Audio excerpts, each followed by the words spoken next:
Hello babes, it's me again, your sunshine, and welcome back to my channel. Oh, baby, you don't mean that. You remember all that we had.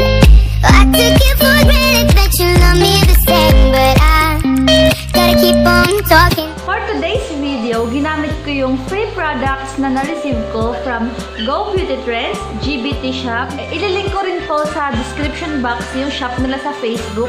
And then yung owner nung shop na yon, super accommodating and super bait ng seller na yon. So, hindi kayo magsisisi na mag-avail dun sa products nila kasi super mura lang and ang gaganda ng mga products.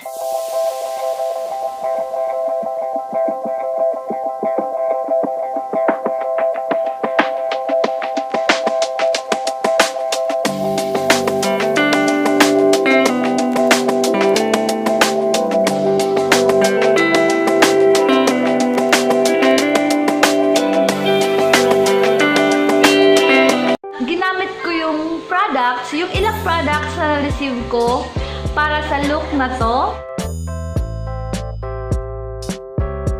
Super wearable siya everyday. Kahit saan ka magpunta, hindi ka mahihiyang magsuot ng makeup na to kasi for everyday siya na makeup. Super simple niya lang i-achieve. Gagamit lang kayo ng mga products na ginamit ko na na-receive ko from GBT Shop. So if you want to achieve this look, well, keep on watching! You are my sunshine, my only sunshine. First step, maglalagay muna tayo ng moisturizer. Then I will be using this Tony Moly Magic Cream.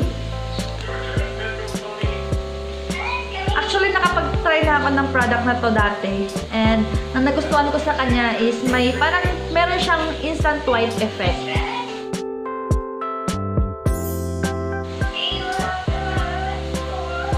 See, ayan, tignan nyo. Parang medyo nag-brighten up yung face ko. Dahil dito sa moisturizer na to. And, hindi siya isang gamitan lang kasi may laman pa siya. So, second step, maglalagay tayo ng foundation and I will be using this Etude House Double Lasting Foundation in the shade Neutral. Maputi yung shade. Kasi yung mga Korean product para talaga sa mga skin type ng mga Koreans. And yung mga skin ng Koreans ay sobrang gaganda. Alam niyo naman ang puputi nila. Pero papanindigan natin to. Gamit ako ng face powder na match sa skin tone ko para ma-tone down yung kulay. Nakapaglagay na ako ng foundation and sobrang puti niya sa skin tone ko. Kaya gagamit ako ng face powder na match sa skin tone ko para mag-tone down yung kulay ng foundation. And I will be using Everbelena Two-Way Cake. And para sa kilay ko, gagamit lang ako ng usual ko na pangkilay.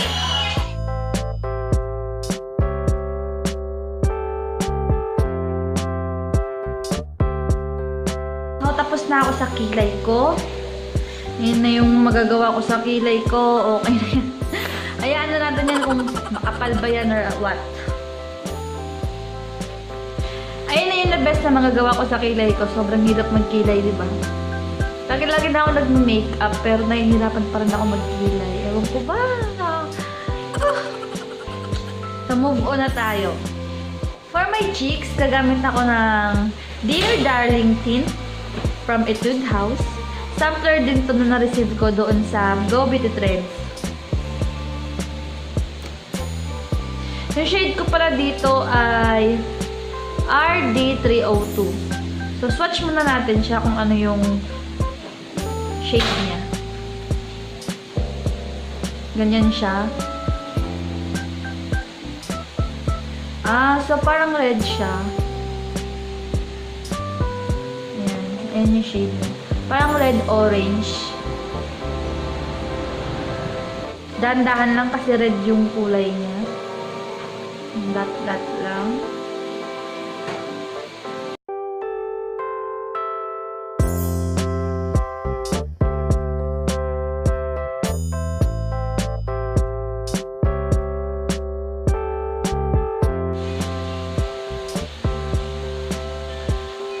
drunk blush natin yung look natin ngayon.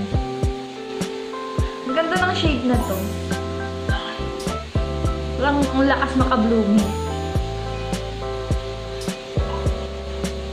So, parang lasing na tayo dyan. Okay na yan.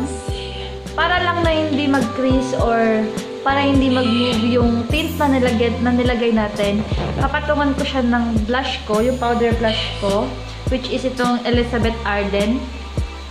Ito yung shade niya.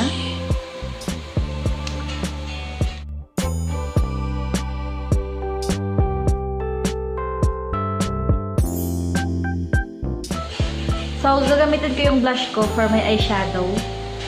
Gamit lang ako ng fingertips.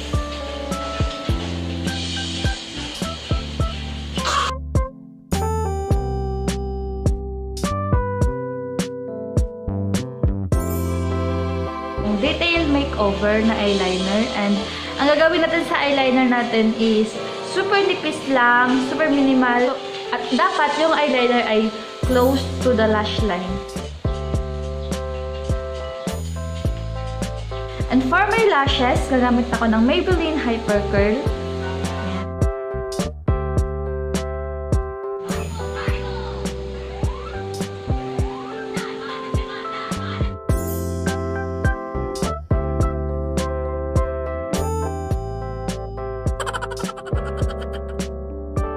For my lips, gagamitin ko lang din yung tint na ginamit natin kanina.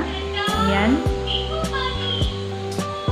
And gagamit lang ako ng applicator para ma-spread yung product.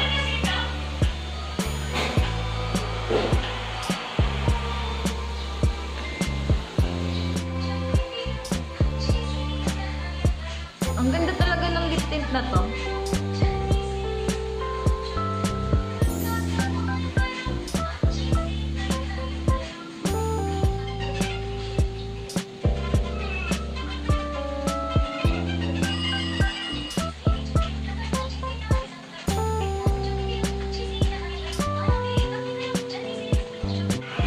Ayan, tapos na yung look natin. Naayusin ko lang and I will be back.